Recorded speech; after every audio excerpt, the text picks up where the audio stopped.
Welcome back, everyone. It's now my pleasure to introduce to you Emerald Light, who has been in the Vice Provost office since 2010 and was recently promoted to Assistant Vice Provost of Academic Affairs. Emerald's going to speak to us today about compensation, and then we will have a Q&A session to follow. So please continue to send your questions in via the Q&A box. Thank you, Emerald. Thank you. Can everybody hear me? Yes, we can hear you. Okay, great. So, sorry, before we get started, I just want to make it known that this presentation will also be available on our website, academicaffairs.ucsf.edu. So today we're going to talk about the Health Sciences Compensation Plan, which we often refer to as the HSCP or the Comp Plan. So what is the Health Sciences Compensation Plan? It is mandated by the Office of the President, or UCOP, for all health sciences campuses in our system. So UCOP provides the basic framework or the system-wide policy, and the schools, through their implementing procedures, provide their policy and guidelines, and then the departments provide their compensation plans, and in which they provide additional details. Or if you're in the School of Nursing, they have one comp plan for their whole school. And it represents an agreement between the university and the department or the school and the faculty member. And it outlines the department or school's expectations for the faculty member, but it also represents the school's or the department's commitment to the faculty member. There are 4 key areas of the Health Sciences Compensation Plan that we're going to talk about today: membership, compensation, benefits, and the appeal process. So membership. So membership is not based on rank or series. All faculty in all 5 series are eligible to be a member of the compensation plan. So eligibility at UCSF is generally driven by whether or not one is appointed at greater than 50% effort. There are exceptions for faculty who are at affiliated sites, such as the VAMC and Gladstone. So now we'll talk a little bit about compensation. So compensation is based on salary scales for your department or school. Sorry, I'm having a incentives, how they are earned and calculated, and who is eligible. Outside professional activities. So each plan outlines thresholds for maximum numbers of days, maximum dollars received, and the types of activities which you can participate. And in order to participate in outside professional activities, each comp plan defines what is considered to be good standing. So also it includes what kinds of income from occasional service one may retain. Examples include honoraria, royalties, prizes. Certain types of income may be required to be deposited into the plan. Examples include consulting, expert witness fees.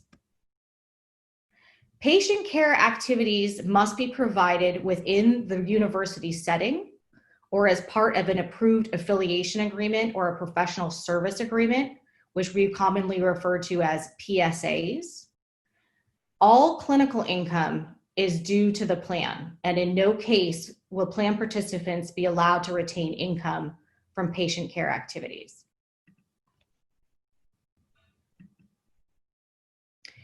For some activities, you will be required to get pre-approval before engaging in those activities. Examples include assuming a founding role in a company and employment outside the university. Each year, you will be required to submit a report of all outside professional activities in which you engaged. On an annual certification will be required, even if you did not engage in any outside activities. As of April 19th, all of those activities are now reported in a new tracking system that we refer to as OATS, the Outside Activity Tracking System, which is an online system which is available now on our website, and it has its own website now, which allows you to go in and electronically provide all of the information that's needed. The Health Sciences Compensation Plan also provides paid benefits, including leaves of absence for personal reasons, including childbearing and child rearing leaves. And as of July 1st, 2019, UCSF, under the childbearing and child rearing benefit under the comp plan, provides 12 weeks of paid leave. Check your comp plan for additional details. The comp plan also provides paid extended illness for your own personal medical illness leave, should you need to take a medical illness leave. It also provides for paid sabbatical or professional development leave. The Health Sciences Compensation Plan also provides an appeals process. Each school has an advisory committee with broad representation across departments, series, and disciplines. The committee members are elected and appointed by the dean, and they assist the dean in resolving issues that may arise from the implementing plan within the school. They review faculty appeals as a result of a determination of a loss of good standing. Review your comp plan document. We cannot stress this enough. Each and every department or school has a comp plan. All faculty have access through this document. You should have been provided a copy or a link to the document during your onboarding process. If you did not, you should make sure that you get access to this document. Be sure to review it and make sure that you understand all of the terms and conditions. If you don't, ask questions. Your department manager and or the managers in the academic shared services are great resources for questions and concerns that you may have regarding your comp plan. Now we're going to talk about the ABCs, or more appropriately, the XYZs of compensation. Salary structure. Salary structure is composed of three components: base salary, which is X plus X prime; Y salary, which is additional compensation; base salary plus Y salary equals total negotiated salary; Z salary, which is incentive bonus pay; incentive bonus pay plus total negotiated salary equals total income and compensation. So what is base salary? Let's break it down. Base salary represents the minimum salary rate for a faculty member in a department. There are two components of base salary: X, which is scale 0, plus X prime, which is the differential between scale 0 and an assigned HSCP salary scale. This is associated with rank and step and not series. It is driven by the Health Sciences Compensation Plan salary scales, and it is covered by the UC Retirement Plan up to the amount permissible by law and in accordance with the UCRP provisions and regulations. Here is an example. Effective 10/1/20, the base salary for an assistant professor, step 1 on scale 3, is $99,700 per year. The X is 76,700. X prime equals 23,000. Let's look at this in terms of the table. I know that you were provided a copy of a similar table as part of the materials, and normally we would provide this as a printed handout, so that I hope you can see this on the slide. When we talk about scale 0, we are talking on the far left hand of the slide. We are talking about the fiscal year salary before we apply any of the salary for health sciences compensation plan. Scale 0 is the fiscal year salary rate for professors who are not members of the health sciences compensation plan. As you move across from scale 0 to scale 1 and up through scale 9, you can see that every scale is a multiplier from 1.1 up to 2.25. Moving up the scale represents an incremental increase from one scale to another. Each one of these scales represents an X plus X prime. X being scale 0, and the next one up being X prime, being the multiplier that represents your salary scale for your department's X plus X prime, or salary scale for your health sciences compensation plan scale. So let's go back. So in this example, the base salary for the assistant professor, step 1 on scale 3, is 99,000. So the X is 76,000. That's the scale 0. That's the fiscal year scale 0 without any compensation plan pay. The X prime, which is 23,000, is the scale 3 compensation pay added. In other words, the compensation plan differential between the non-comp plan pay and the comp plan pay. So if you look across at assistant step 1, between scale 0 on the far left, 76,000, and then you skip across 1, 2, 3 scales to scale 3, you'll see the 99,700. The difference between 76 and 99 being the 23,000. Let's continue.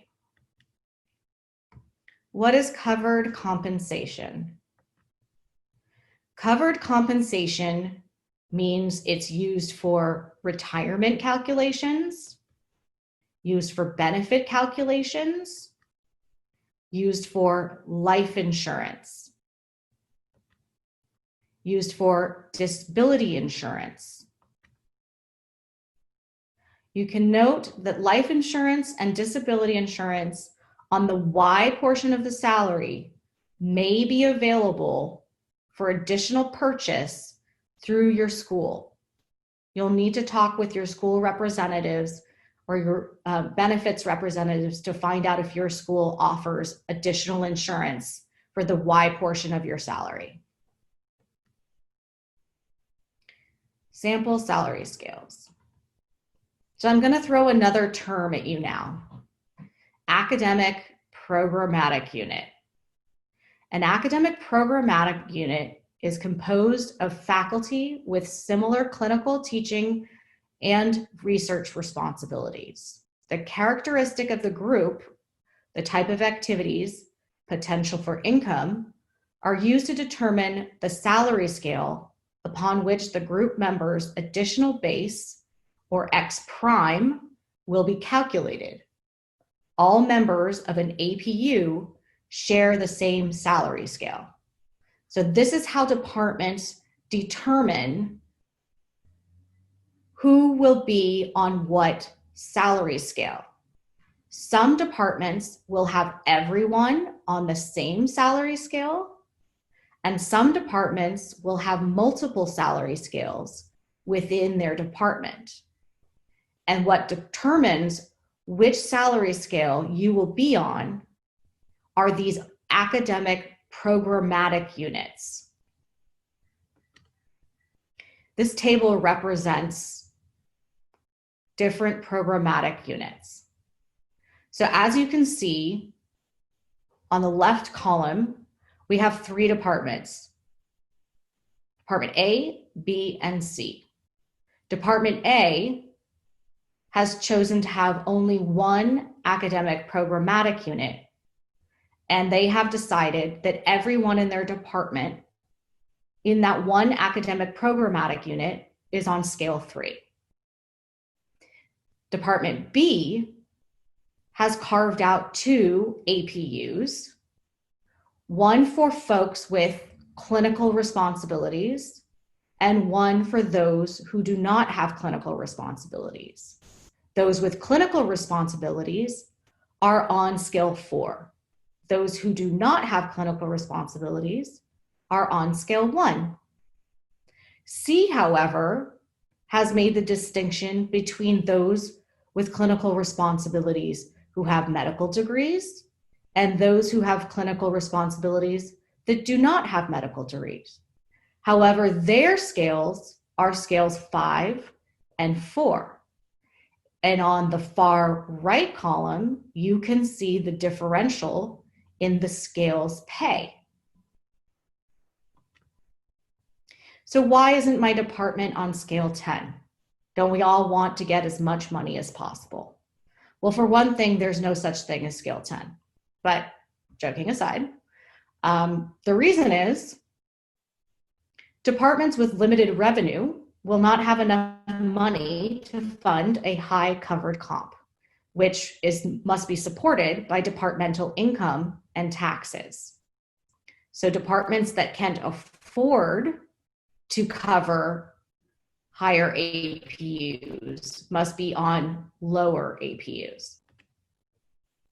So now we'll talk a little bit more about negotiated Y salary. So Y salary is negotiated with a department chair and or a division chief or service chief on an annual basis. Again, as we said before, it is not covered compensation, so it is not part of the retirement plan. And the negotiation is based on such factors as quality, scope, volume of faculty members teaching, research, clinical, and administrative activities, as well as the availability of a reliable source of income. Mid-year renegotiations of Y are very rarely permitted. They require approval of the vice provost and usually are associated with new duties or retention. And when we say new duties, we don't mean a new administrative role. We mean essentially a new position. Z incentive bonuses. Again, not covered compensation by the retirement plan. These are departmental incentives built into your compensation plan. Examples include clinical productivity. These can be processed as a supplemental paycheck on a set schedule, sometimes quarterly. There are also administrative incentives that are also Z payments. These examples include being a residency director and are typically paid monthly as part of your regular paycheck. So what causes changes to total salary? Total changes occur when there are changes to base salary, so that's X and X prime, and changes to additional negotiated salary. When there are changes to base salary, it may or may not change your total salary rate. Examples include range adjustments when there are salary scale changes, advancements because X is based on a rank and step, so that includes merits and promotions. When there's change to an additional negotiated salary, the Y changes, it can affect total negotiated salary rate. However, sometimes Y goes down. So it's not always a positive increase. It can be a negative change. All right, let's go over it again. X is scale 0. X prime is the scale differential above scale 0. That equals base salary. Additional compensation, which is Y, together they make up total negotiated salary. Z is incentive bonus. All three together represent total income or total compensation. Let's look at a sample, a new faculty hire.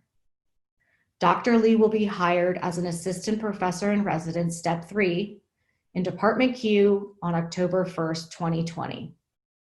Faculty in Department Q are all on scale 4. Dr. Lee's annual salary is $195.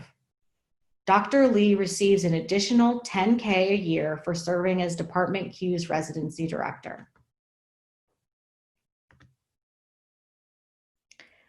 So Dr.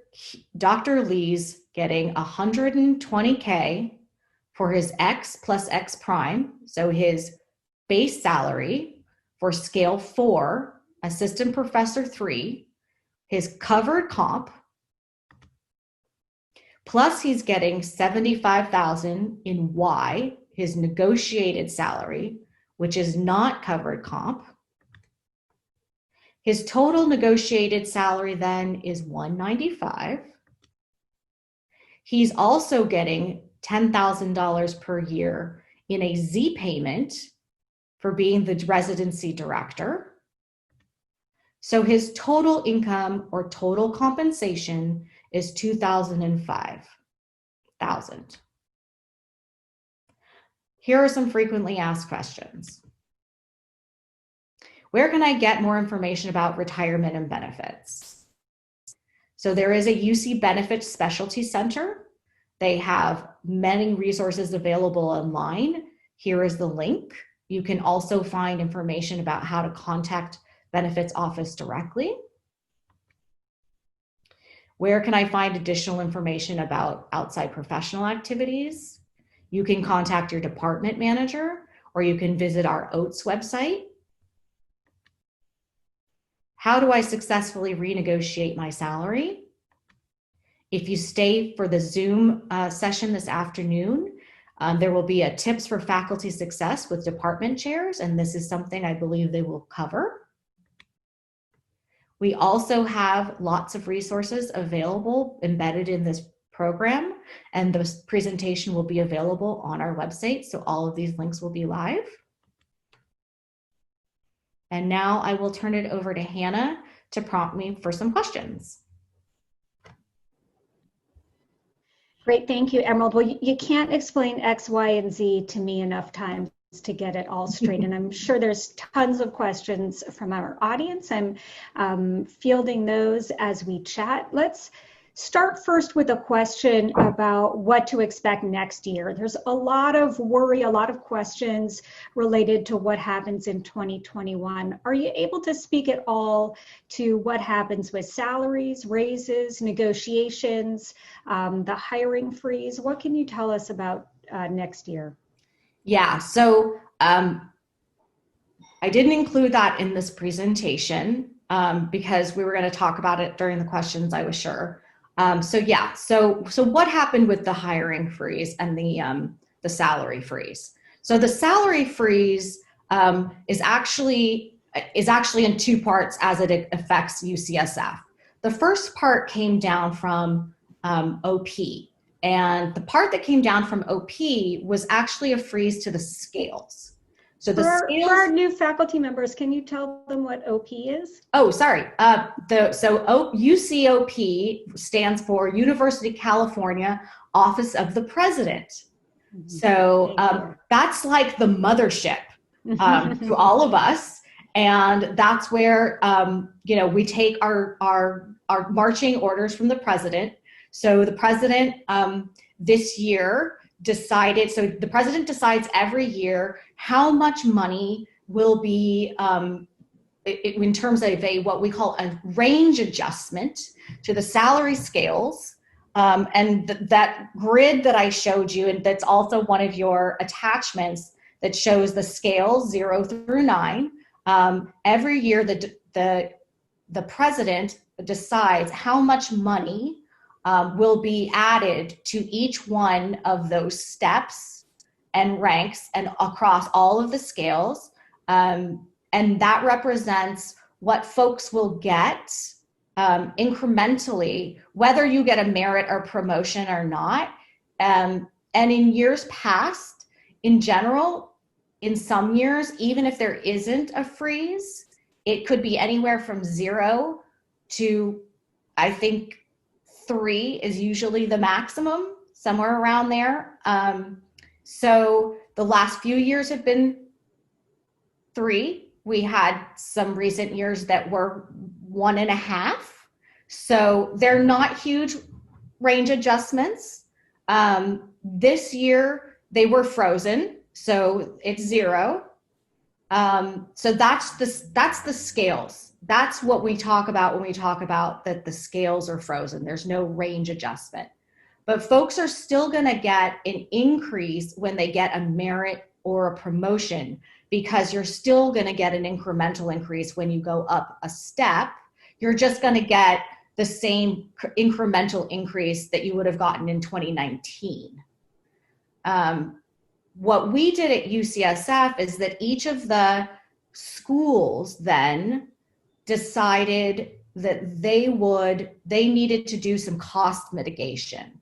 And so each of the schools have their own plan around how much they wanted to restrict salary increases around the Ys this year and renegotiations.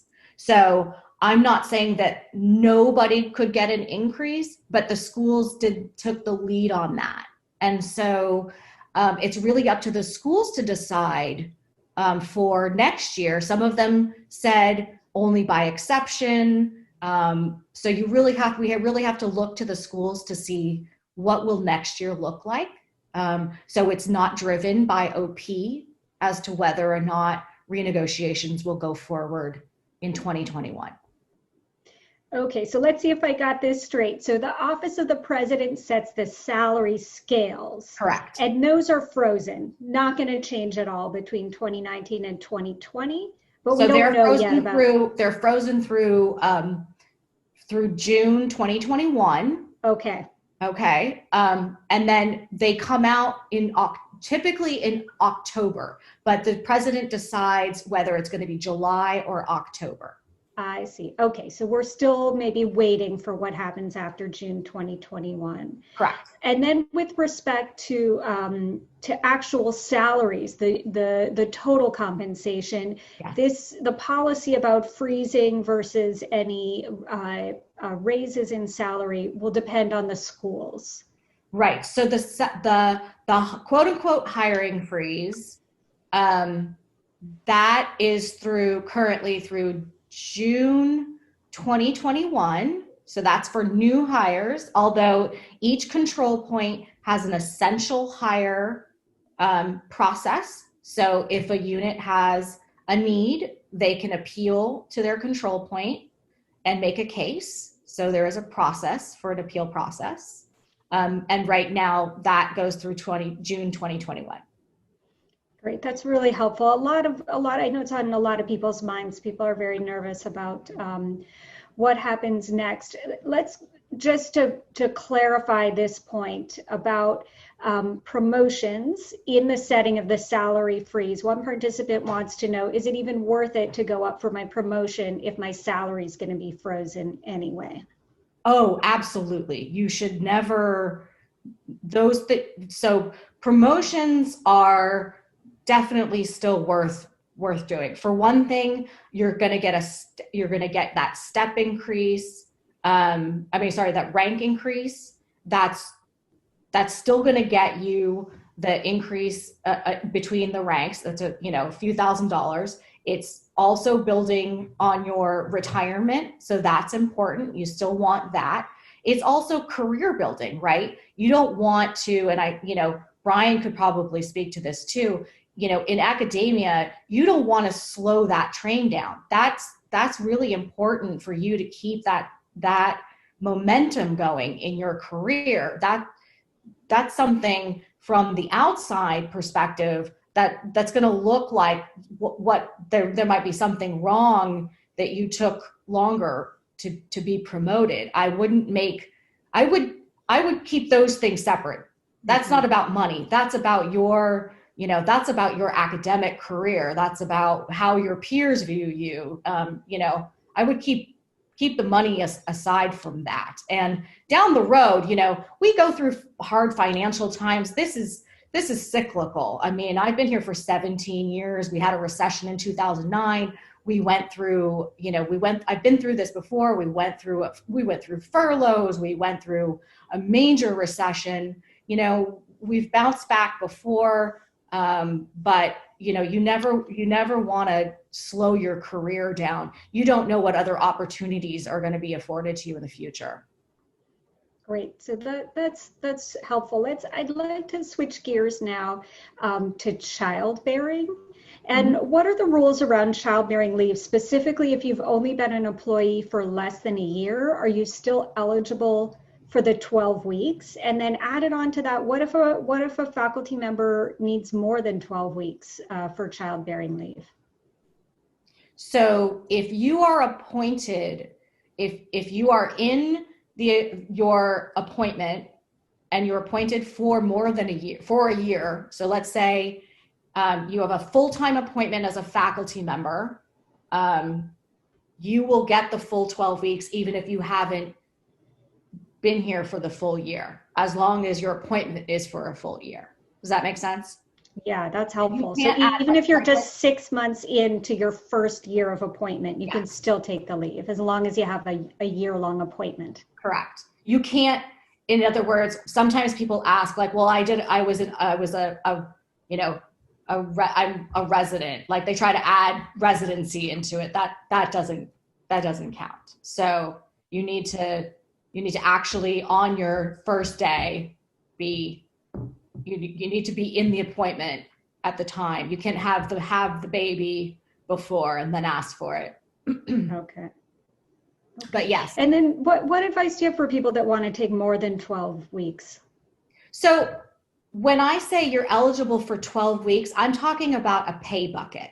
So there's the Health Sciences Compensation Plan affords you paid leave.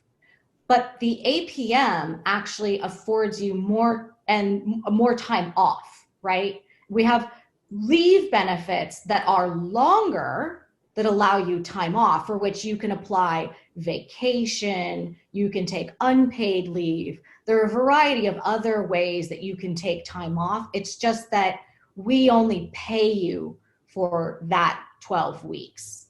So it's about pay versus time off. Great. This is a question related to compensation and percent effort and percent time worked. The understanding is that you need to be at least 50% time to get the benefits of the comp plan. What about things like medical leave or parent leave? What percent effort do you have to have for those? Can you just clarify some of those numbers for us? So you need to be 51% to be in the comp plan. So it's greater than 50%. And in order to get, once you're 51% or greater, you're generally eligible for all benefits at the university. Medical benefits kick in at 50%, vacation, most leave benefits kick in at 50%.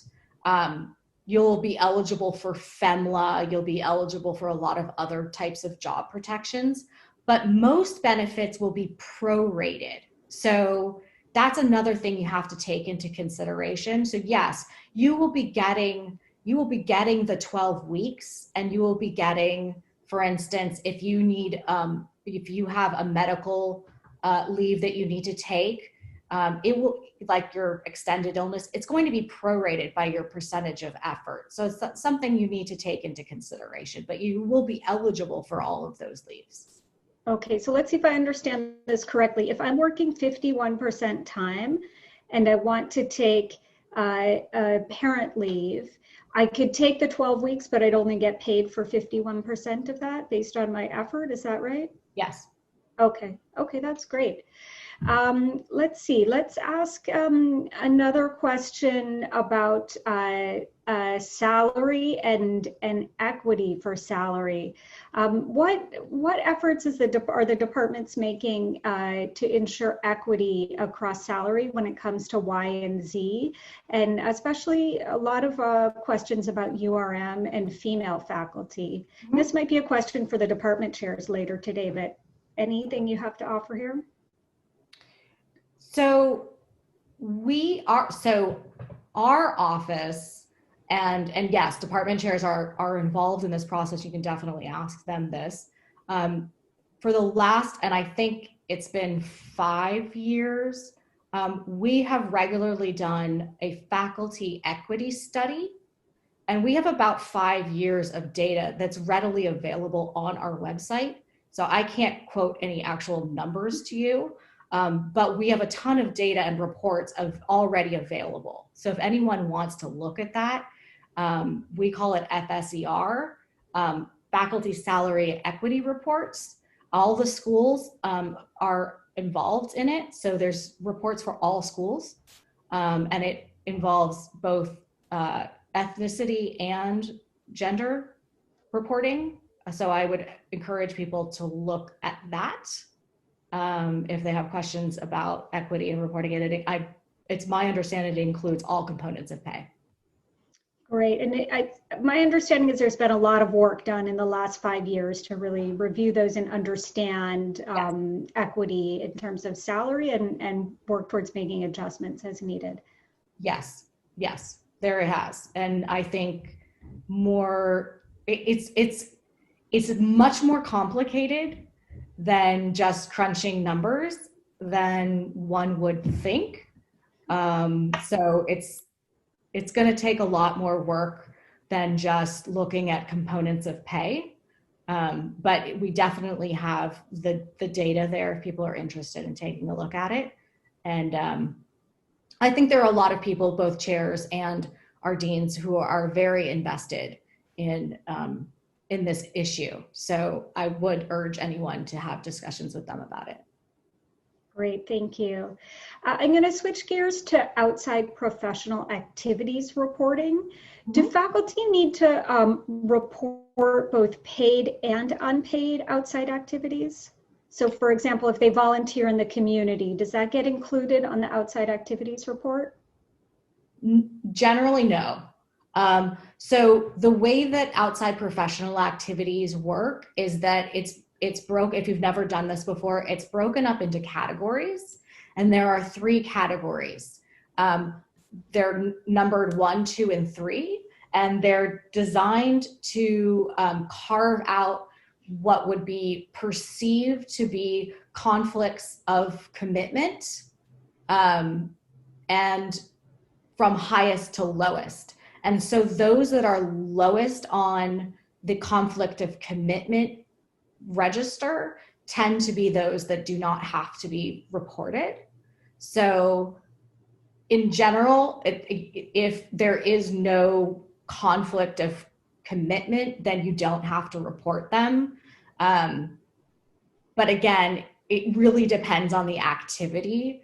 So sometimes you say, oh, it's something that somebody is doing, but if they're, say, when you say they're doing something for no pay, they're volunteering something, there are times when there's no pay associated with it, but say they're like, founding a company, that's that's a no. That's a no-no. That actually is something that does have to be reported. But like, if they're volunteering at the SPCA, that obviously doesn't have to be reported. So what I would urge people to do is we have extensive lists within our OAT system, but also within the policy to help people tease out, like, this is a category 1 that requires pre-approval. This is a 2 that requires that you report it, and it counts against your thresholds or your maximum numbers of days and your maximum numbers of hours. And then these are 3s, you don't have to report them at all.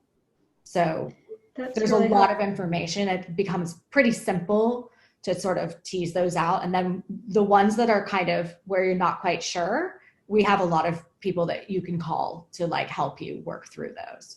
But yeah, in general, there are a lot that don't have to be reported. And, I've heard some scary things about repercussions for not properly reporting. What happens if someone fails to report outside activities that fall into the higher categories of concern or potential conflict? So failure to report can be something that would put you out of good standing. Again, it depends on, what did you fail to report? Why did you fail to report it? Right? So I would really urge someone to talk to their vice or associate dean or their chair if they think that they missed something. If it can be fixed, it can be fixed. If it was an honest mistake, we can always go back and fix stuff. So I would definitely say, just because you missed something doesn't mean you should not go back and make an attempt to make it right. I can't say in all cases what the repercussions would be. Okay. But Great. Well, I'm going to shift back to salary because that's what's on everyone's mind. Mm-hmm. One question has to do with whether UCSF sets goals for compensation. For example, targeting certain nationwide goals or median salaries, and work WRVU reimbursement rates. Is that something that UCSF actively tries to do? So that's really, you're getting into an area that's really a question that really varies by discipline and varies by school. Mm-hmm. I think if you talk to the School of Medicine folks, there are, AAMC standards that you'll hear them talk about, setting standards for that. Where there are standards, I think they do use those. But I think it's very specific, and I can't really speak to how they set. I think that's a very individualistic, I think at the school level, but maybe also even at the department level in terms of setting salaries. Mm-hmm. That's a good question to ask a dean or a chair. Great. So that's great. And I know that's, something that people always think about when they're negotiating a position. Is equity across the nation, but not necessarily a UCSF policy. Would come down to the individual schools and departments. I am not aware of any UCSF policy around salary setting that isn't related to salary setting between. So we have policies around salary setting between campuses, like when we're hiring internally from one campus to another, but not about external candidates. Got it. Okay, here's a pain point for a lot of people in the institution. People with so-called soft salary support, where they're expected to seek their own income, be it from grants or clinical revenue, or other negotiated positions. What happens in the situation where a faculty member can't fill up a full salary? Will they at least be paid the base scale, the X and X prime, or what happens in these situations? So some of that depends on the series that they're in. We make a commitment to you for a period of time, depending on the on the series that you are in. So for instance, if you're in a health sciences series or in the adjunct series, you're in a term appointment. So in general, we make a commitment to you, but usually that's based on how long of the funding period that you have. Hopefully we've made a commitment to you for a year, and hopefully you have the commitment of that funding for a year. Other series sometimes have longer term appointments. Obviously, if you have tenure, or you have you have an in residence appointment above the associate rank, you might have more bridge funding available to you for a longer term. But it really depends. It really depends on what the commitment was in terms of the funding that was available and made to you during the appointment period that you were appointed. So again, probably something that's negotiated at the department level for individual faculty. Yeah, I think people should look at their appointment letters and see what the term is that was appointed to them. Term appointments, do have end dates. So in general, we try to honor those as much as we can. And, but they can be terminated early with notice. So there's no guarantee that won't happen, but as long as they know that they have that soft money for that period of time, they should be okay. Okay, great. Thank you. I'm going to go back to outside income because a lot of questions came in through the chat about this as we've been speaking. When it comes to outside activities, what about people that are doing clinical, like temporary or locum tenens work? Can you tell us a bit more about that and how that fits into outside activity? Can you describe? I don't know what that is. Clinical. So a clinician that's working typically at a different institution to help increase their income. Are you talking about moonlighting? Mm-hmm. No, you cannot moonlight. That would be a violation of the comp plan. We do not allow that. So no patient care unless you are under a PSA. So you either need to reduce your effort below 50%, get out of the comp plan, and that would drastically reduce. So remember when I showed you the scale 0? You would be on that scale 0 then at 50% or less if you want to do that. But no, that would be a violation of the comp plan. Great, thank you. Another question, some of us have spouses that have outside activities. Do our spouses' activities need to be reported on our outside income? No. Okay, so this is different from, it touches conflict of interest, but it doesn't necessarily relate to income from your spouse that is in a related field. No, our agreement is with you only. So unless your spouse also works for us, we don't care what your spouse does for a living. Yeah. Great. Well, these are excellent questions. Let's see if I can find another. Oh, I had a good question about a salary negotiation. And, the way you talk in your slides, it sounds like faculty should really be negotiating their salary every year. Is that something that you would recommend? So they have an opportunity to negotiate it every year with their chair, yes. Whether or not that results in a change to their salary, is up to that negotiation, but they're eligible to renegotiate their salary every year. That's really helpful. Thank you. Let's see, anything else that's come up as we're talking, Emerald, that you wanted to highlight or touch upon, things that, people have gotten confused in the past? I think we touched on it. I think, I just wanted to make it clear that merits and promotions are not canceled because of the freeze. They're still going forward. People should still be putting themselves forward.